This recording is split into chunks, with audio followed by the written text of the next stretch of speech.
Imagine that you suddenly wake up feeling that your life is not truly your own, as if you had spent years following routines, opinions, and goals that were never really yours.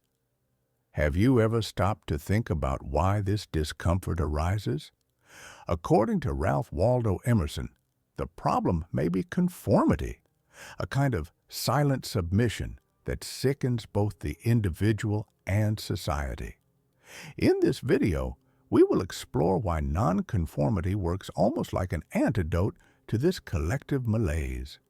When we talk about conformity, think of someone who wears uncomfortable clothes just because they are trendy, or someone who chooses a safe profession without any passion, simply to please their family.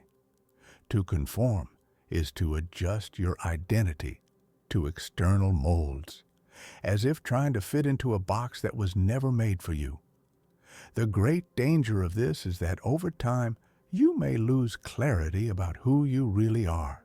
That creative spark, that different vision of life that once motivated you starts to fade, and before you realize it, you are living according to standards you don't even understand. Physically, this can manifest as stress, anxiety, and even illness. Mentally, conformity brings a sense of alienation and misalignment with yourself. The worst part is that when everyone around you is also conforming, almost no one questions anything. People follow cycles of consumption, empty goals, and superficial relationships, reinforcing each other in the belief that it is normal to live this way. But is it really? Could it be that this automatic obedience is precisely what makes us increasingly fragile and unhappy? Have you ever had the feeling that many things people say simply don't hold up? Politicians making promises they never fulfill, corporations exaggerating product benefits, social media selling an artificial sense of happiness. It's as if we are all part of a grand theater where each person plays a role to maintain appearances. In this environment, to conform means to step onto the stage and recite the expected lines, even if they contradict your own convictions. If everyone else is pretending, why not pretend too, right? But the cost of this is high. We start investing our time, money, and energy into illusions that have nothing to do with our real well-being. We buy unnecessary things just to show off, follow senseless diets, accept norms without questioning them, and little by little, our identity becomes a collage of external labels. If society is sick with lies, those who go along with it become gears that keep this sickness running. And when we take a step back and look around, we see exhausted, stressed people with no sparkle in their eyes. Nonconformity, in this context, is like stopping feeding a monster. It means stepping out of the theater and asking yourself, but what is the truth that I see, and how can I live by it? To break free from this scenario, the first step is to renounce what no longer makes sense. This can be radical, abandoning groups, habits, beliefs, and even relationships that keep us trapped. In doing so, we come face to face with an internal emptiness that can be frightening at first. But it is precisely in this emptiness that the chance to rediscover ourselves arises. Think of someone who left a toxic job and suddenly doesn't know who they are without that ID badge, or someone who ended a friendship based on superficial interests and now feels lonely.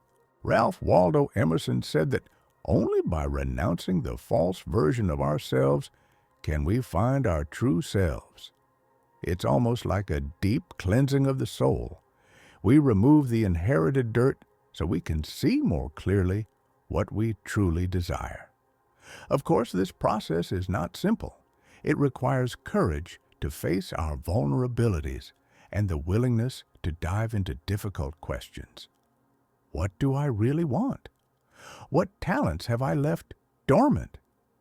The beauty of it is that by tearing away the veil of lies, we open the path to a deep honesty with ourselves, finally cultivating a life that makes sense to us. However, renouncing what is false is not enough. It is necessary to choose a new direction. If you don't decide where to go, you risk falling back into old habits.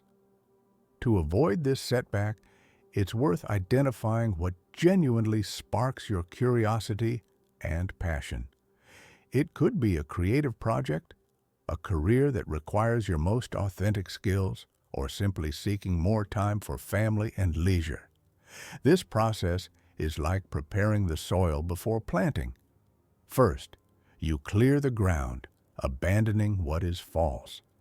Then, you start planting seeds that align with your true self. Even if it seems challenging, every small action matters. A study routine you love, a meeting with inspiring people, all of it strengthens your conviction in this new direction. The path doesn't have to be perfect, but it must be meaningful enough to keep you moving forward.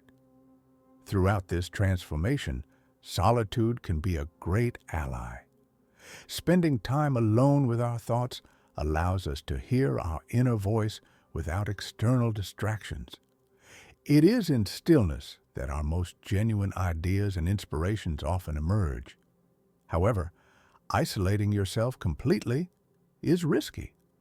We need human connection to grow, learn, and even test our viewpoints. Balance comes when we know how to manage our presence in the world while also taking time for introspection.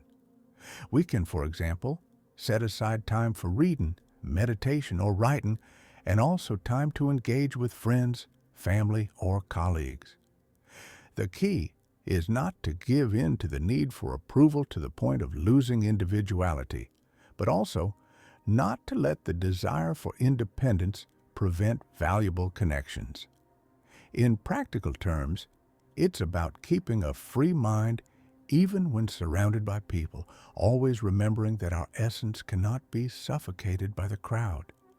The greatest enemies of nonconformity are fear and laziness. Fear makes us afraid of judgment, failure, or losing certain privileges. To overcome it, we must accept that taking an unconventional path will always attract disapproval or surprise, but it will also bring allies who respect our courage. Laziness, on the other hand, is that inner voice that says, "This is too much effort. Why not just stay on autopilot?"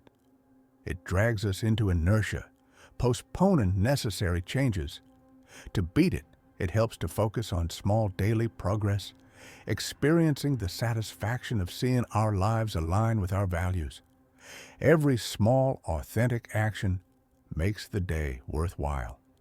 Facing these two barriers is essential to breaking free from conformity and achieving a more fulfilling and truthful existence.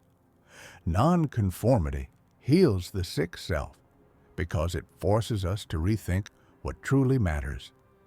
By rejecting societal lies, we clear our mental space so that something real can grow. This inner movement is already transformative, but it does not stop with the individual. When someone breaks free from empty patterns, they end up inspiring others to reflect and reevaluate their own attitudes. This is how personal change becomes collective change. The nonconformist does not have to live as a rebel without a cause. Simply maintaining coherence between words and actions is enough for their presence to make a difference. If society feeds on unhealthy conventions, every person who chooses a more honest and authentic path acts as an antidote.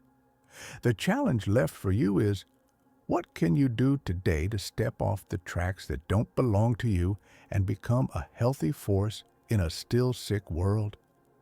By refusing to conform, conflicts may arise, If you want to learn how to handle them, check out this video where I explain why arguing is a weakness, and this other one where I discuss how to find your true self according to Nietzsche.